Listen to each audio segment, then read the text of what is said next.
Welcome back, brothers and sisters. I am Braden. This is Langley Outdoors Academy, the place where we not only talk about what's going on in the gun world, but also how we're going to fix it together. And I'm going to be blunt with you, beautiful people. Brandon Herrera and his campaign is directly under attack by the establishment forces in the Republican Party. We covered last night how the Speaker of the House is campaigning for Tony Gonzalez, his opponent. Well, now Governor Greg Abbott in Texas just came out and endorsed him as well. Not Brandon, Tony.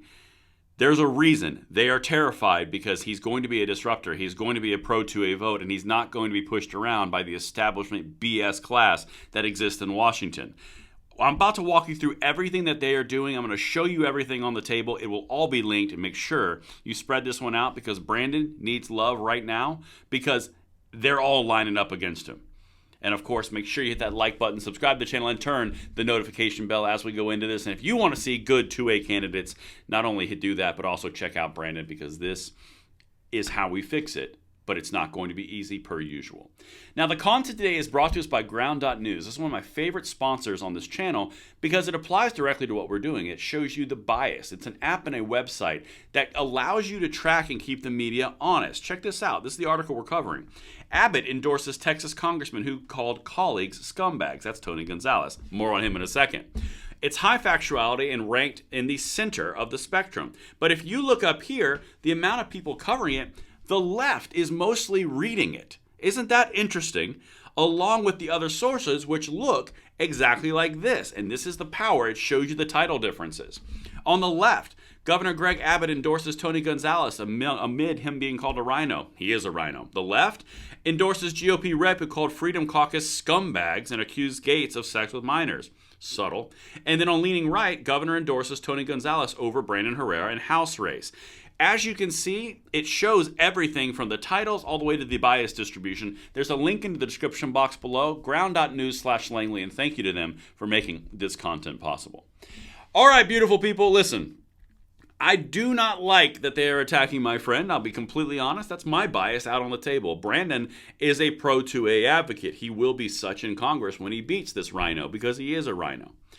But for the House Speaker to come out and and campaign for Tony Gonzalez against Brandon, that was yesterday. And now today, Governor Greg Abbott, they are bringing all the cannons of the establishment wing of the Republican Party against a disruptor, which is what we need in Congress. Let me show you what they're voting to support. Again, here's that same article, as I mentioned, endorses congressmen who called colleagues scumbags. This is from the Heritage Foundation. This is all about Tony and who they're supporting, okay? This is Representative Tony Gonzalez. He is ranked average House Republican. Yep, that's a pretty good assessment. Average. I don't want average in my representation. I want excellent. This is America. Cue Freedom Eagle. I mean, good Lord. All right, let's continue, though, because let me show you some of the things he did around our guns. This is what they consider average. Now, he didn't vote for the assault weapons ban, so he didn't vote for everything being taken away. Score. But he did vote for the Bipartisan Safer Communities Act, the single individual thing that is being used to fuel the bureaucracies which are infringing upon our rights through the ATF and the DOJ across the board, redefining who is a gun dealer by selling your own personal property, ATF mandated waiting periods for 18, 19, and 20-year-olds based on their age and demographics, which is discrimination. Then you've also got red flag funding for states that aren't even red flag law states. That's what he signed for. So that's the average, okay? But now he also spent money like crazy. He also voted for the omnibus package and all of the money that's going to Ukraine across the board.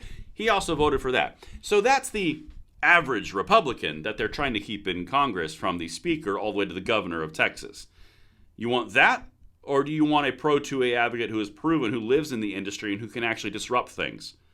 I don't know. What do you think? Let's continue, though. Let me show you what they're doing here and what Abbott has done, because this, I am a little perplexed.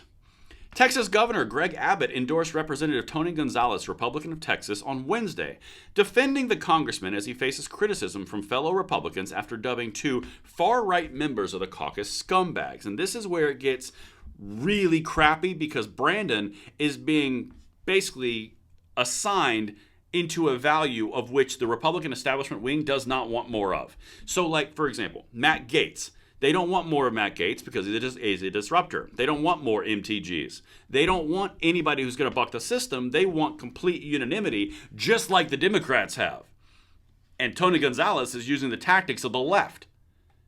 I don't know. What do you think? Let's continue here.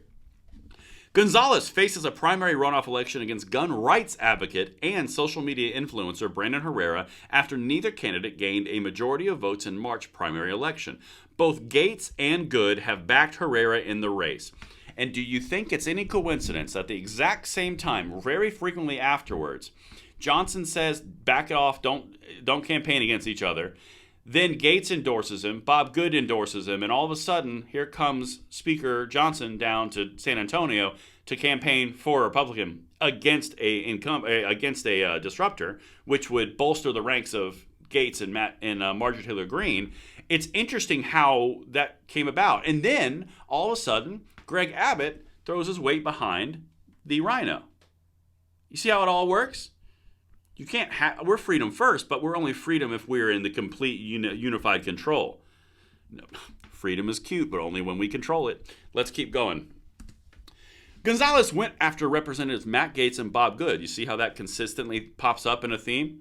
Over the weekend, saying the Freedom Caucus members walk around with white hoods, implying KKK affiliation, which is ironic because that's a democratically funded democratically originated organization way back in the day. When it came about, it was Democrat-run, not funded now. I corrected it.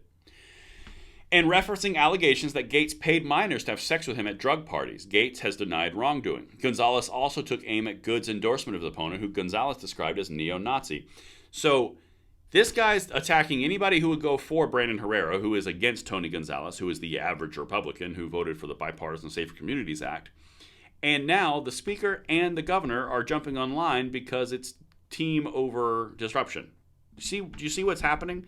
This is how the establishment works. The primary system is how you get rid of all the crap in the system. But the speaker comes in and says, no, I need the crap because I can control the crap. The governor of Texas says, well, I'll play ball because I have aspirations, so I'm going to support him too. This is how it all works. And I got one more thing for you. Abbott came to Gonzalez's defense Wednesday, arguing that he is the best choice to continue representing Texas in Congress, though he did not directly address the scumbags blowback.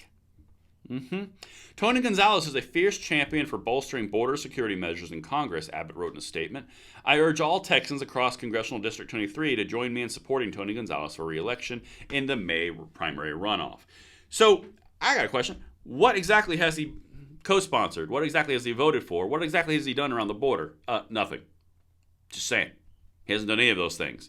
But dadgum, we do need that piece of average Republican scumbag in there. You're watching it. You're watching the system work. That's what's happening. And our boy Brandon is catching the brunt of it. Let me know what you guys think in the comments below, and I'll see you on the next one. I'm Braden. See you later.